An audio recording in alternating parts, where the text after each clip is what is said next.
O Destruidor, 15 vídeos já. Vamos para Jeremias capítulo 11, versos 14. Tu, pois, não ores por este povo, nem levantes por eles clamor, nem oração, porque não os ouvirei no tempo em que eles clamarem a mim por causa da sua calamidade. Então tem um detalhe, quando Deus pesa a mão em alguém, não precisa ficar orando também não, tá? Porque tá cheio de gente bancando coitadinho, sofrendo pra caramba, e você vai lá e Deus vai te abençoar. Não é assim também não. Às vezes a pessoa tá sofrendo uma coisa na vida e é por causa dele mesmo, da maldade dele mesmo. E Deus pede que certas coisas não é bom nem orar para uma pessoa. E é assim mesmo que nós somos criados, constituídos e fortes com isso. Porque nós não sabemos por que tal nação, tal povo, tal ser humano, tal pessoa está sofrendo daquele jeito. Porque talvez ele fez algo que entristeceu muito a Deus e Deus pede para que nem o ore por ele, nem interceda por ele. Vamos ver aqui.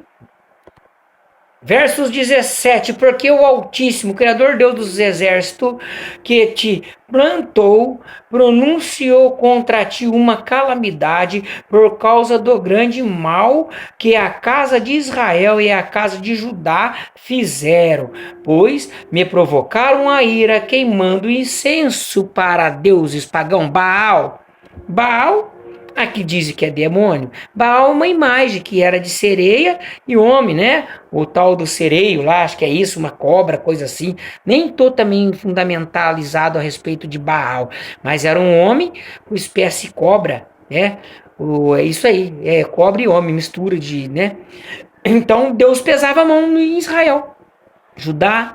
Por isso que tem gente até hoje que é perseguido e não sabe o porquê. Por isso que a nação de Israel até hoje sofre calamidades, ameaças. Por quê? Porque ainda Deus levantou gente para persegui-los. E é muito maravilha de Deus também você saber que Deus põe pessoas para perseguir a outra só para elas criarem vergonha na cara. No capítulo 13, versos 14, e atirá-los-ei uns contra os outros, mesmo os pais juntamente com os filhos, diz o Altíssimo, não terei pena, nem pouparei, nem terei deles compaixão, para não os destruir. Então, entendeu? Quando Deus pesar a mão, ele não tem dó mesmo. Ai, Deus é mau, Deus é mau. Deus não é mau, o Criador nosso é justo. Ele é perfeito, ele é justo, ele é sábio. Quando ele pesa a mão, ele executa juízo, não tem quem tire, não tem quem o livre. Então, Deus nunca foi mau, Deus nunca foi ruim. O problema é que as pessoas não entendem que Deus é ciumento, ele não gosta da idolatria, ele vê que o ser humano foi feito por ele, depois vai atrás de deusezinhos pagãos. Capítulo 14, versos 10. Assim diz o Altíssimo a respeito deste povo, de quem dos hebreus antigo, pois que tanto gostaram de andar errantes e não detiveram os seus pés, por isso o Altíssimo não os aceita. Mas agora se levantará da iniquidade deles e visitará os seus pecados. Então vou te julgar. Agora eu vou ver a sua iniquidade. Agora eu vou ver os seus pecados. Pesando a mão de novo. Por quê? Porque Deus não é o destruidor, mas ele traz juízo. E destrói nações, povos, pessoas e línguas. Sim, e com toda certeza. Com toda certeza ele faz isso. No versos 16 do capítulo 14 de Jeremias, né? Claro. Vamos lá. E o povo... Deixa eu ver se é o 14. Deixa eu ver. Opa. 16. Tá lá. E o povo a quem eles profetizam será lançado nas ruas de Jerusalém por causa da fome e da espada, e não haverá quem os sepulte a eles, e as suas mulheres, os seus filhos e as suas filhas, porque derramarei sobre eles a sua maldade. Quem que destrói quem? É Deus? Não. É a maldade de cada um, o pecado de cada um que causa de Deus o agir da justiça, que Deus fala, agora ele vai pagar.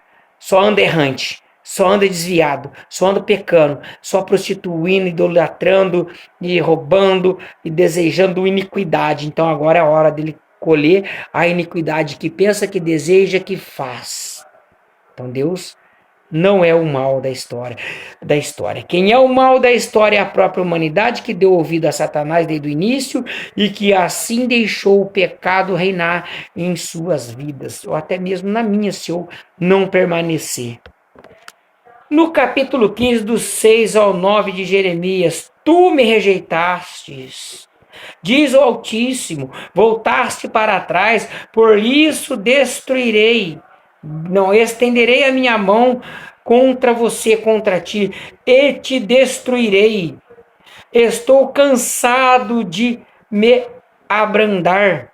Eu hospedeei, né, com a pá, mas nas portas da terra, desfilhei, destruiu o meu povo. Não voltaram dos teus caminhos, as suas viúvas mais se me têm multiplicado do que a areia dos mares.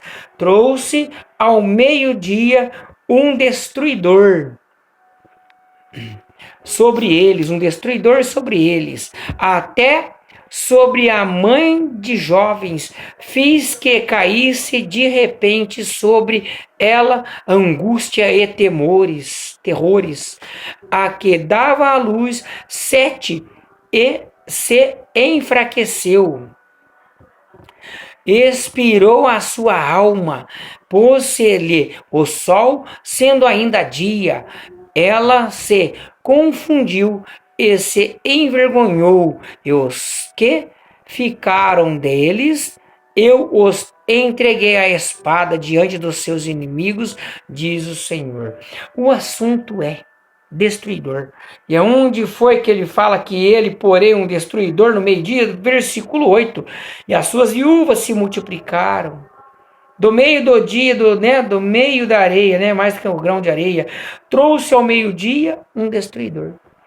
Então, o relato aqui, o destruidor, não é relativamente como eu ouvi falar que era um demônio. Não, não é. É Deus que denomina um anjo, um servo fiel para destruir tal coisa, tal pessoa, tal nação, tal época e tal dia, né? Então, é o próprio Deus que elege um ser, né, angelical para cumprir aquele trabalho designado para executar juízo. Então, não se trata de espírito iníquo, não. É o próprio Deus mesmo trazendo este julgamento, um anjo destruidor, mas é anjo benigno de Deus, tá ok? Não é anjo caído, é um anjo de Deus executando a justiça dele, amém? Então esse assunto é o destruidor.